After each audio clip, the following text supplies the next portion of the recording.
everyone, welcome to today's English literature session.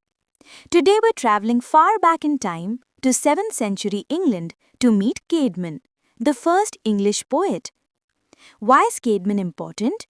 Because his poem, Caedmon's Hymn, is the earliest known poem and it marks the very beginning of English literature itself.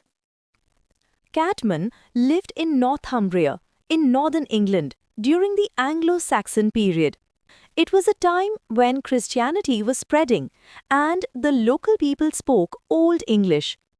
Everything we know about Caedmon comes from one man, the Venerable Bede, a monk and historian who wrote the ecclesiastical history of the English people in 731 CE.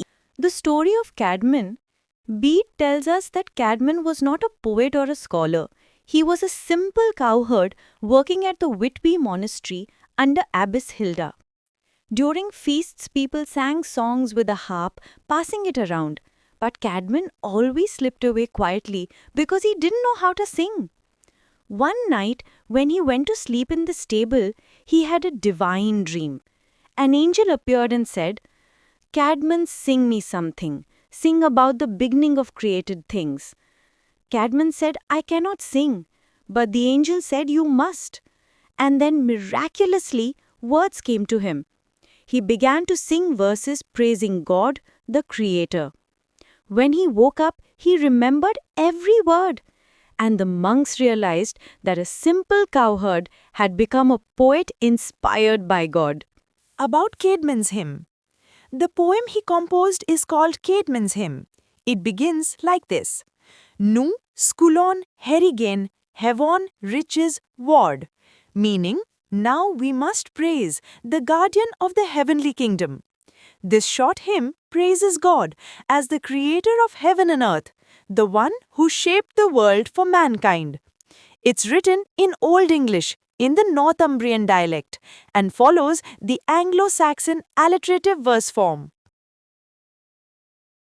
Now let's look at what makes this poem truly Old English. First, alliteration. Old English poetry didn't use rhyme. Instead, it repeated sounds like in Herigian, heaven reaches, Hehafe does. The repetition of H binds the line together. Second, caesura. Each line is divided into two halves by a natural pause.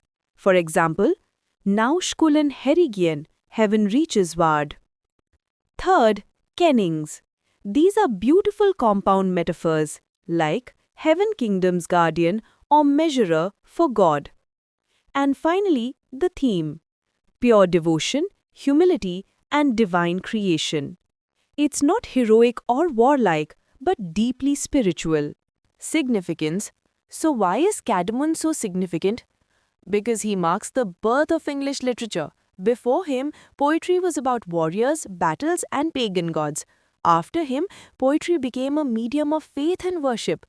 Caedmon stands at the turning point, where the old Germanic oral tradition met Christian spirituality.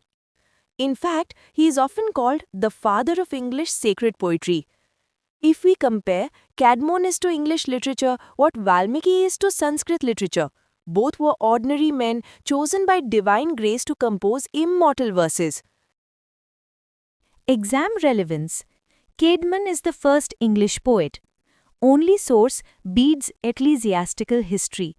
Key features, alliteration, caesura, kennings, and religious theme. Represents early Christian culture in England. Example of how vernacular languages became vehicles of faith, like Bhakti poetry in India. Can be quoted in essays on religion and art or language and civilization. So, from the quiet stable of Whitby, a cowherd's song became the first spark of English literature. Caedmon's story reminds us that true inspiration often comes to the humble and the faithful. He remains forever, Caedmon, the cowherd who composed for the Creator. Thank you for watching. Stay tuned for our next lesson.